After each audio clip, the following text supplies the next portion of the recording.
Today I'm going to do a tutorial on Debussy's first arabesque. This is a very popular piece full of delicate nuances and enchanting harmonies, and pianists love playing it. In this video, I'm going to be going phrase by phrase through the piece, focusing on musical, structural, and compositional features that can help you in your own interpretation. Stick around to the end because I'm going to give you some additional technical tips that address some of the most common challenges people have when they play this piece. I've created an annotated version of the score based on what I mentioned in this tutorial, and it's in a link in the description below this video, so you can grab that and follow along. I'd recommend, if you're learning this piece, that you get your hands on a good teaching edition because it'll have annotations, fingering, and pedaling suggestions that are geared toward piano students. I recommend checking out either the Alfred edition or the Schirmer edition of this piece. I'm using the Dover edition, which is in the public domain, and that's what you'll find if you go onto IMSLP online. But it doesn't have anything in particular that's helpful for piano students. It has no fingering and no pedaling or any editorial comments in there. So that's why I would recommend getting your hands on a good teaching edition. We've got a lot to cover in this tutorial, so let's get started. Here's how the beginning of the piece goes.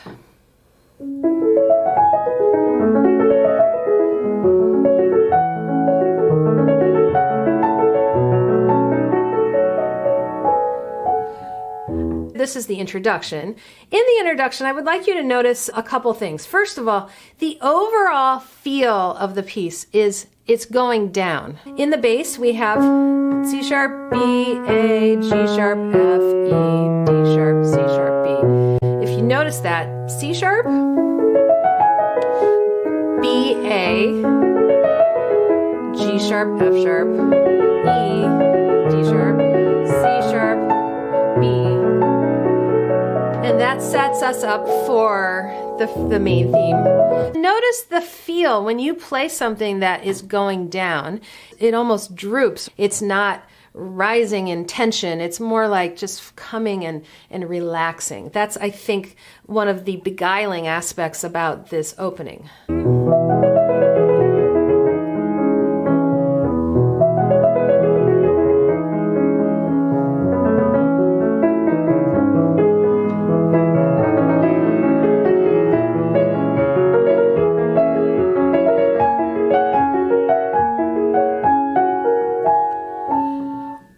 I think a lot of people underestimate about this piece when they learn it is they don't realize that the phrases are actually quite long. What I just played from measure 6 to measure 16 is all one long phrase, one long musical idea. And Debussy is a master of just spinning out a melody, taking it and starting it and just keep going and over and over. A pitfall that you want to watch out for is you want to hear this is the melody, of course. But this is also still the melody. The melodic idea starts here, and again, it's falling. It finishes on the B, then we start up high again. And now we're changing direction. Now we're rising. That's one musical idea, and then we go on. Ta-da-da-da. We're rising. So these long notes are super important because they propel the melody forward.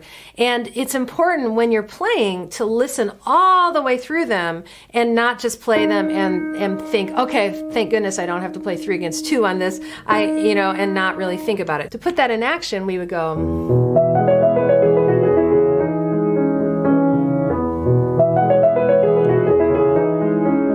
Now changing the direction, reach up. And so he takes this idea, that's one musical idea. Then he intensifies that and repeats it with the syncopation on the G sharp, and it goes all the way to there. Then the third version of that is, so what we have is a rising bass line, these arpeggios that are reaching up, and then the right hand melody is very melodic and the fragments are becoming shorter and shorter, which also intensifies. He also writes crescendo and he also writes stringendo, which means get faster. So he's intentionally wanting it to become more intense emotionally as well.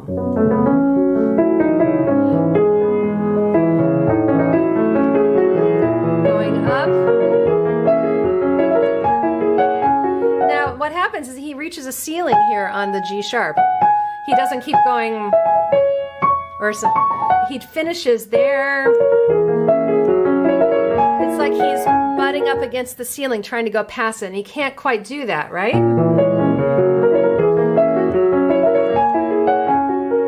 And that's why we have the retard, and then we start over, okay, on the next page. Now we have the beginning phrase of the whole entire piece, this introduction.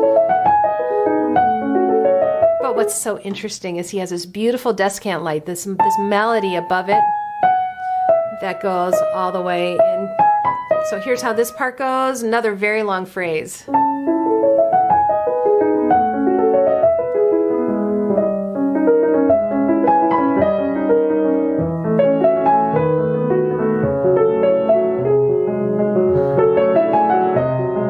Our phrase isn't over yet.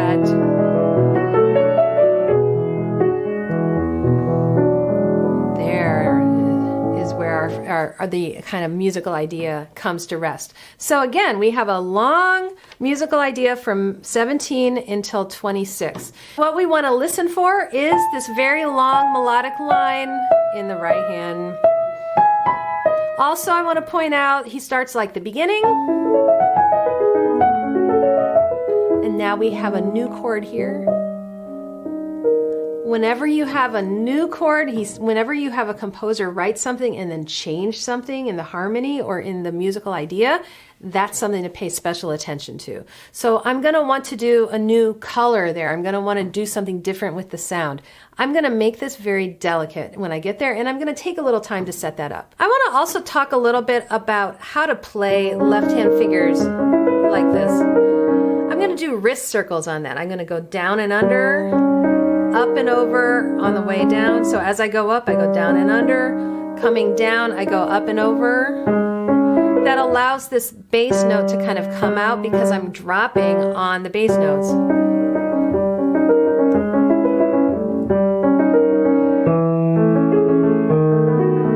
And again, I want to hear what's happening in the bass line. I'm going. So overall, the bass line is falling. This is one of those sections where we're falling overall.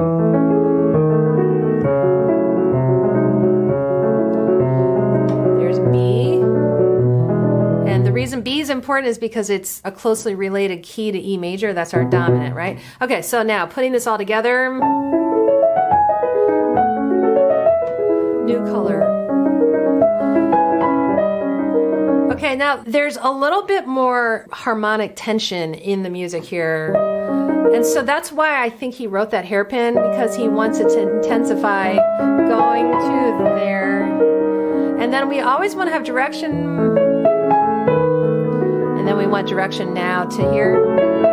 When I say we want direction, what I mean is after the long note, and so here I'm looking in measure 20, the D sharp, listen to the long note. Listen to the decay, and then don't come in too loud on the C sharp. You want this to start very quietly and go to there. We have to always be listening to the decay. Now, don't start too loud. And I'd like to point out also, we're going down in the melody. It's a sequence. We have the same idea, lower, same idea, lower. So it's a good idea to play those a little more quietly each time. It's almost like an answer. Retard, a little tender, tempo. Contemplative. I think that's what those little retardandos are. They're little contemplative moments so that we don't have a feeling of just driving through the line. All right, so where am I? Measure 22.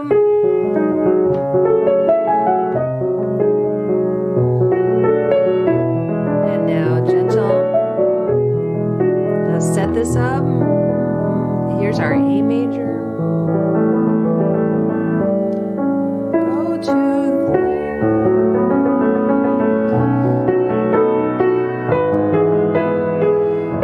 All right, so what's happening here is similar to what happened in measure 11, 12, 13, where we had a musical idea and then it becomes more and more insistent as it rises. I would also like to draw your attention to the fact that, again, the long notes are the melody, and not like so often I hear students play. That's really just color for that long note. And then we want to hear this.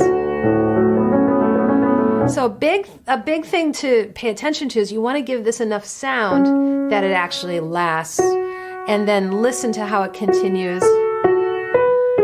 Goes to there, but we're not done. The melodic line continues and it goes all the way. Right, so measure 26 until measure 38 is our next big musical idea. Now listen to the F sharp.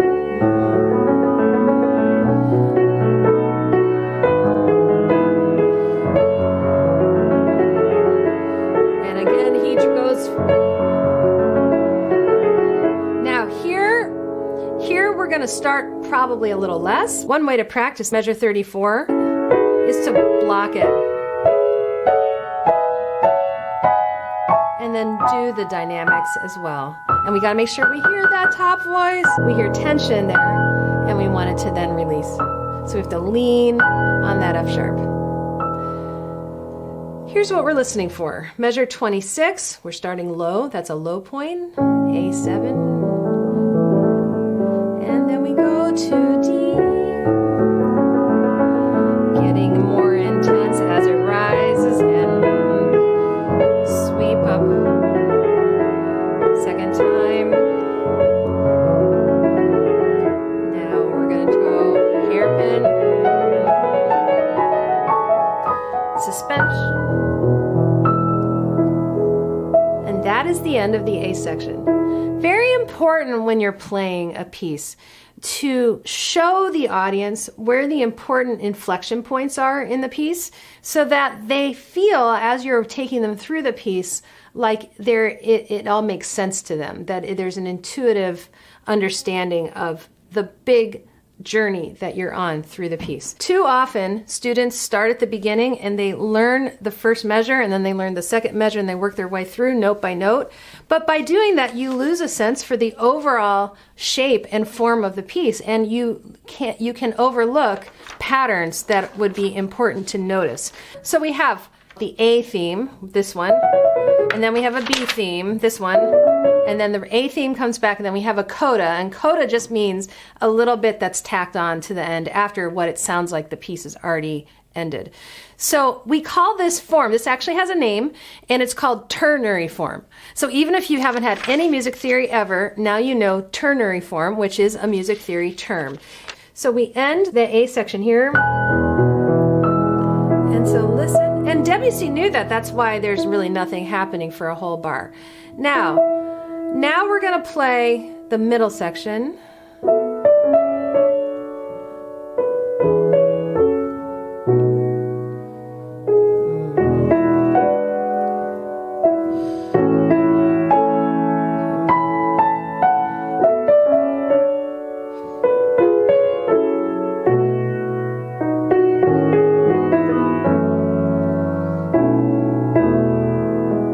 That's all one phrase. Something I want to point out to you about the B section material is that it contrasts very much with the opening material. The opening material had a lot of triplets, but this has a more of a chorale type feel to it. We have simplicity to that. And now reaching up. And then these tenuto lines here, these lines over the notes, he wants you to just kind of take a little time there, I think, on that. And then we start again. That's a new chord, so you want to listen for that. Anytime a composer does something different, pay attention. Listen to the long line. And we suspension, we cadence here. Now we have a little moment that's a little interlude in this. And the material comes from the beginning of the piece. And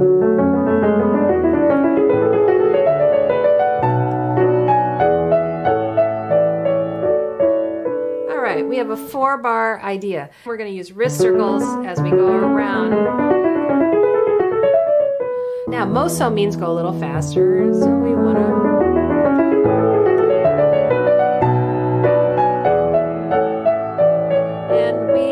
Start again. He tries a second time.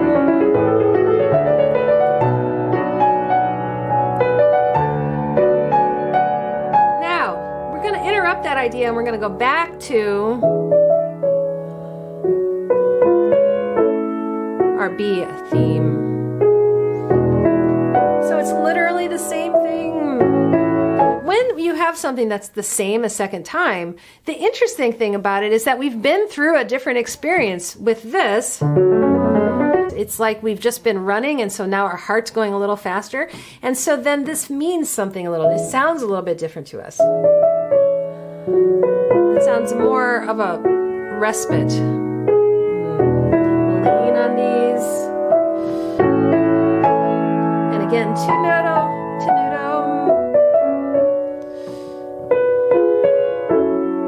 Listen to this beautiful harmony change. Here's our cadence in E major. Now we have something really special.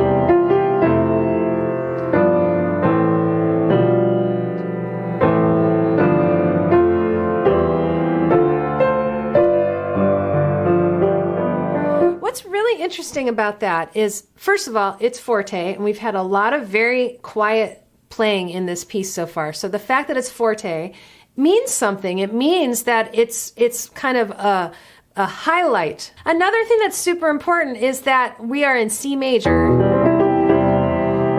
We start this. C major is a highly symbolic key. It is not closely related to E major, the home key of the piece, but the fact that now we have this kind of pure tonality, it's very majestic. You can almost imagine a brass chorale and the king walking through and going all the way to there. Now this is a transition. We got to hear. It's important to have pulse here. 1, 2, 3, 4, and now is our beginning again. Now I'm going to talk about a few of the technical issues that arise with this. The elephant in the room is, of course, the 2 against 3 pattern that we have throughout the piece, starting in measure 6. So this is a slow version of it. When a composer writes 2 against 3 or 3 against 4 or various other polyrhythms, often what they're doing is they're somewhat obscuring, like they're creating a foggy or fuzzy feeling in the music. This would be a completely different kind of character if he had just written something like, but by putting it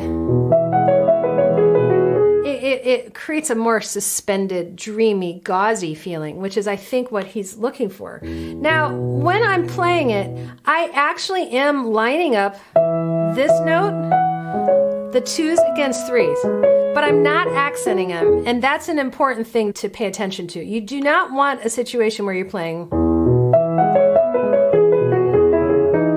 because what I was saying earlier about the lines and the phrases in this piece are very, very long, and the more accents that you insert in there are going to cause it to be very short and very choppy. And we want it to feel like it's defying gravity. We're playing, and it's just like clouds. And that said, it does need to be rhythmic. You can't just, I hear a lot of times students just kind of play very, very fuzzy, you know what I mean? And then so the left hand has to be the governing figure. And then going 1, 2. Even though it's in 4/4, I think feeling it in a big 2 is helpful. 1, and then